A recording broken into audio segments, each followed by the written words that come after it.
Merci beaucoup, pasteur, pour ces thèmes. En tout cas, le Seigneur est en train de restaurer les familles.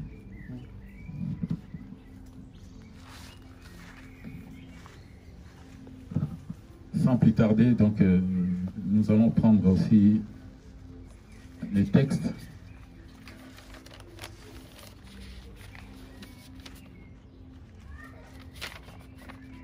Nous avons prévu de terminer à 18 h normalement. Je pense qu'aujourd'hui, ça va le faire. Donc, je vais prendre les textes que j'ai donnés hier. Ecclésiaste 9, je vais prendre à partir du verset 7. Va, mange. J'attends que tout le monde soit à la page. Ecclésiaste 9, à partir du verset 7. J'ai lu au nom de Jésus-Christ. Va, mange avec joie ton pain et bois gaiement ton vin, car dès longtemps, Dieu prend plaisir à ce que tu fais. Qu'en tout temps, tes vêtements soient blancs et que l'huile ne manque point sur ta tête. Jouis de la vie avec la femme que tu aimes pendant tous les jours de ta vie de vanité que Dieu t'a donnée sous le soleil. Pendant tous les jours de ta vanité, car c'est ta part dans la vie, au milieu de ton travail que tu fais sous le soleil. Que le Seigneur ajoute l'explication à sa parole. Hier, j'ai introduit ce message pour dire que lorsque nous rentrons dans un mariage, c'est un engagement sacré. Et un mariage, lorsque nous rentrons dans un mariage, c'est pour la vie. Ce n'est pas pour se séparer encore un jour. Le Seigneur, lorsqu'il a instauré les mariages dans le jardin d'Éden, entre Adam et Ève, le Seigneur a dit, soyez féconds, multipliez, remplissez la terre. Et aujourd'hui, je ne vais pas aller de ce côté de la prédication, je vais plutôt aller dans la vie quotidienne du couple. La Bible d'Ecclésiaste nous dit, va, mange avec joie et jouis de la vie avec la femme que tu aimes. Jouir de la vie avec la femme que tu aimes. Souvent, c'est ce que nous remarquons. Nous remarquons que lorsque tu te maries, il y a encore cette flamme-là qui est allumée. Mais après un certain temps, cette flamme commence à baisser. Nous devons veiller à ça. Une flamme qui s'allume, c'est comme une flamme qui est allumée sur des charbons. Vous remarquerez qu'à un certain moment, cette flamme va commencer à baisser. Ce qu'il faut faire, c'est quoi? C'est souffler dessus pour que cette flamme soit encore animée. Souffler sur le feu, sur la flamme de l'amour, c'est quoi exactement? C'est rajouter un peu de piment, de sel dans l'amour. C'est quoi exactement? Provoquer peut-être des week-ends entre père et mère, aller un peu plus loin, sans les enfants.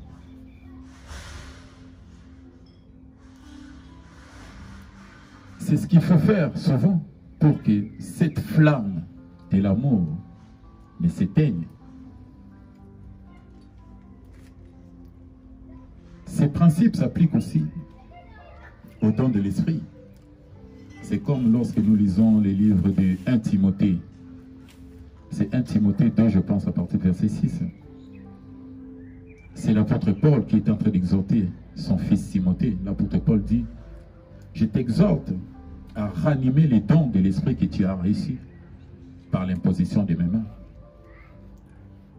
C'est-à-dire même l'amour entre femme et homme, cet amour a besoin d'être entretenu. Il faut entretenir cet amour de jour au jour.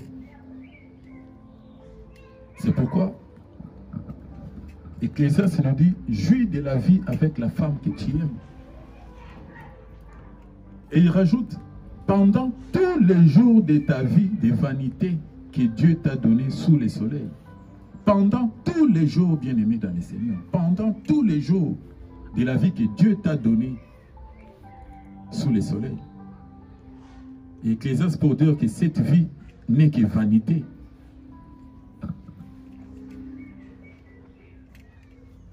Si nous appliquons ces principes, bien-aimés dans le Seigneur, on ne parlera pas de divorce. On ne parlera nullement de séparation. Parce que Dieu, dans les livres de Malachie 2, Dieu dit, je hais la répudiation. Le divorce n'est pas de Dieu, bien-aimé dans le Seigneur.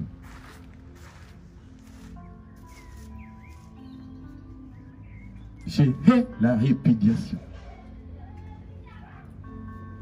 C'est ce qu'il est écrit dans Malachie 2. Je veux donc dire que lorsque nous nous engageons dans un mariage, bien-aimé dans le Seigneur, vous qui aspirez au mariage, il faut comprendre que c'est pour la vie. Ce n'est pas pour se séparer un jour. Je vais prendre encore un autre verset dans Ecclésiaste 5. Prenez Ecclésiaste 5 à partir du verset 5. Ecclésiaste 5, 5. Ecclésiaste 5, 5, la Bible dit ceci. Mieux vaut pour toi, mieux vaut pour toi ne point faire de vœux que d'en faire un et de ne pas l'accomplir. Ecclésiaste dit, mieux vaut pour toi ne point faire de vœux que d'en faire un et de ne pas l'accomplir. C'est-à-dire, lorsque tu prends un engagement de mariage, bien-aimé dans le Seigneur, c'est-à-dire tu prends un vœu, c'est-à-dire quand tu te maries devant Dieu et devant les hommes. Et la Bible dit aussi que personne ne sépare ce que Dieu a joint. Ça veut dire que lorsque tu t'engages devant Dieu. Et lorsque tu t'engages devant Dieu, tu ne peux plus te séparer, bien-aimé. Parce que quand tu te sépares, tu enfreins la loi de Dieu. Mieux vaut pour toi ne point faire de vœux que d'en faire un et de ne pas l'accomplir.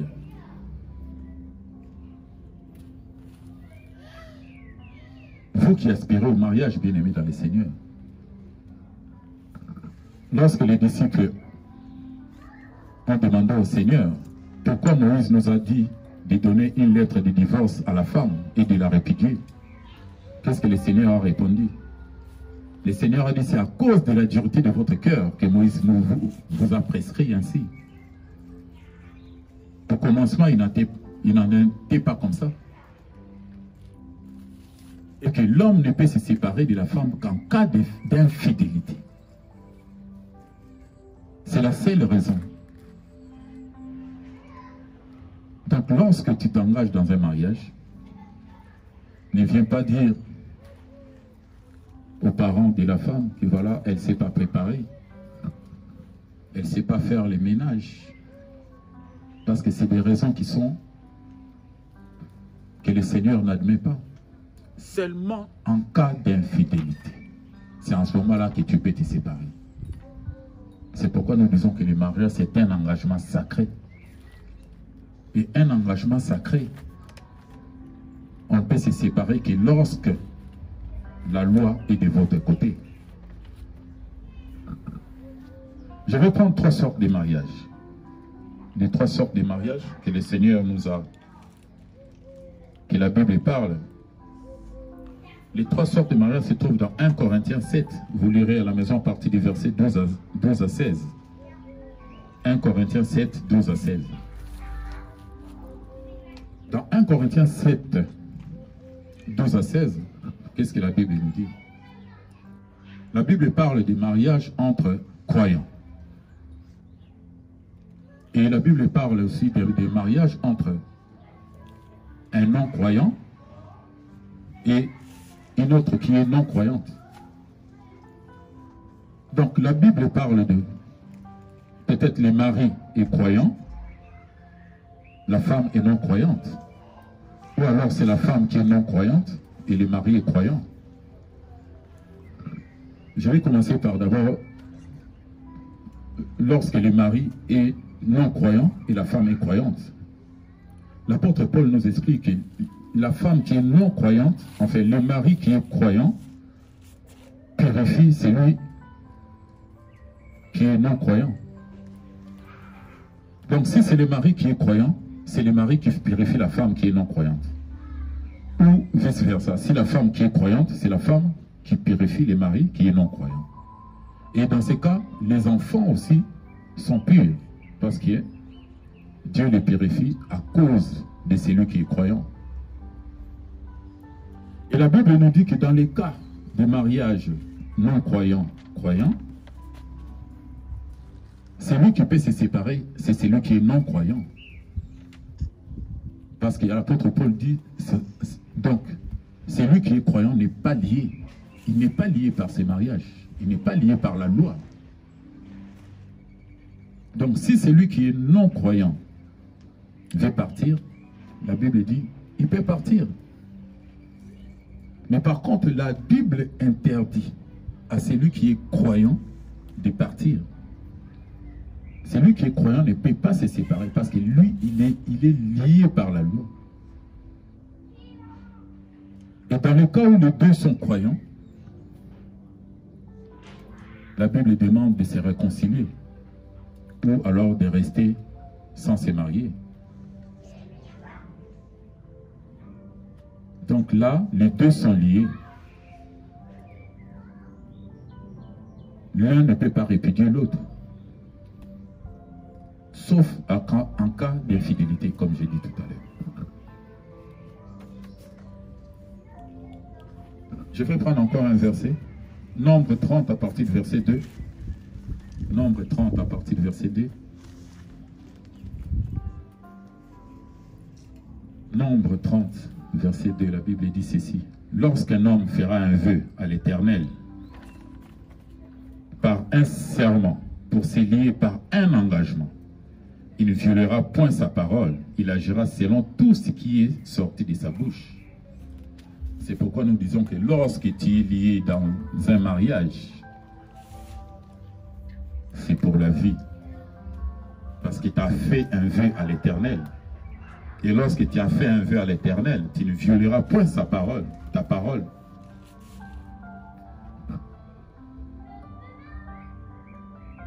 Remarquez à l'église, lorsque les gens se marient, qu'est-ce qu'ils disent? Ils font des vœux. Ils disent, voilà, je serai avec toi jusqu'à la fin. Et que je promets de te chérir, de t'aimer tout le long de ta vie. Tu fais un vœu devant l'homme de Dieu. Mais tu fais le même vœu, tu le fais aussi devant le Seigneur. Parce que ce qui est lié sur terre est lié aussi au ciel. Et pour t'en sortir de ces vœux, comme j'ai dit tout à l'heure, tu ne peux t'en sortir bien que si tu ne transgresses pas la loi de Dieu.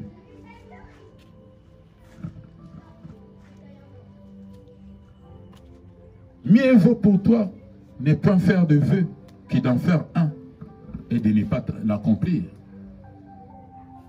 Tu as fait un vœu à l'Éternel, tu as dit, Seigneur, cette femme que tu m'as donnée, je la garderai toute ma vie. Mais après un certain temps, si tu trouves que les choses ne vont pas bien, tu vas te séparer. Mais sachez que dans les mariages, la vie n'est pas toujours en rose. Il y a des moments difficiles. Il y aura des moments difficiles que vous traverserez ensemble. Ce qu'il faut faire, c'est être unis dans la prière. Mettre Dieu devant toute chose pour que votre couple aille de l'avant. Mettez Dieu devant toute chose. Devant vos activités. Devant tout ce que vous faites. Et vous verrez la gloire de Dieu.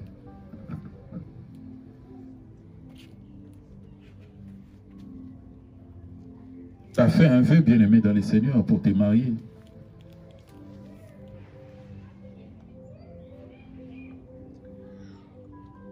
Respecte ce vœu parce que Dieu n'aime pas les insensés.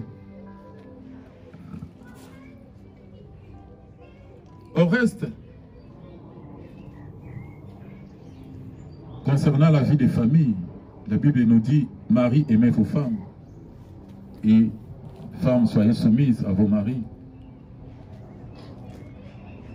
La Bible dit, Marie, ne vous aigrisez pas contre vos femmes. Chérissez vos femmes. Les enfants, obéissez à vos parents en toutes choses. Les enfants aussi. Ce n'est pas pour rien, le Seigneur nous a donné ces thèmes. Le Seigneur est en train de restaurer les familles. Les enfants, obéissez à vos parents en toutes choses. Aidez vos mamans. Aidez les parents dans les tâches ménagères.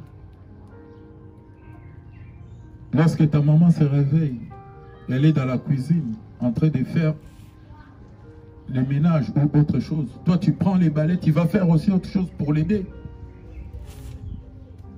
Il faut aider les parents, les enfants. Ne laissez pas les parents faire tout seuls. Si le Seigneur vous a donné aux parents, là, c'est pour les aider. La femme est une aide pour l'homme. Les enfants aussi, vous êtes aussi des aides pour les parents. Dieu veut restaurer les familles. Dieu veut que tout se passe comme il veut. Et lorsque dans une famille, toutes ces choses sont respectées, il y a la présence de Dieu. La présence de Dieu vient. Et lorsqu'il y a la présence de Dieu dans la famille, c'est une bénédiction qui est répandue à toute la famille. Une grande bénédiction.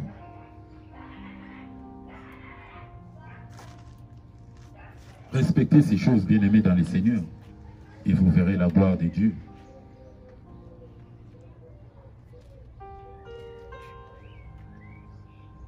Quand tout tes vêtements soient blancs et que l'huile ne manque point sur ta tête, dit Ecclésiaste 9. Dieu nous a appelés à être heureux, à vivre heureux. C'est le fruit de l'esprit. La Bible parle des fruits de l'esprit. La joie, l'amour, la bénignité, la paix. Toutes ces choses doivent être dans les familles des enfants de Dieu. Les enfants de Dieu doivent vivre toutes ces choses. Quand tout tes vêtements soient blancs et que l'huile ne manque point sur ta tête, les vêtements blancs expriment l'amour, la sainteté, et que l'huile ne manque point sur ta tête. Que tout ce que vous allez faire soit dans le Seigneur. Même lorsque vous sortez entre parents, que tout s'efface dans le Seigneur. Nous sommes enfants de Dieu. Nous ne sommes pas appelés à aller dans les bois de nuit danser, faire ce que font les païens. Même pour ranimer la vie, la flamme de l'amour dans nos couples, que tout s'efface dans le Seigneur. Pas comme les païens. Amen.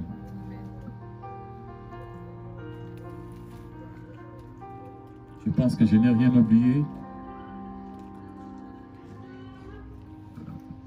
Oui, je vais rajouter encore quelque chose pour clôturer.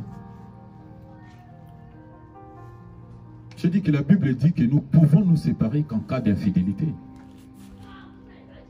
En tout cas pour les croyants. Mais la Bible nous demande aussi de nous pardonner les uns les autres.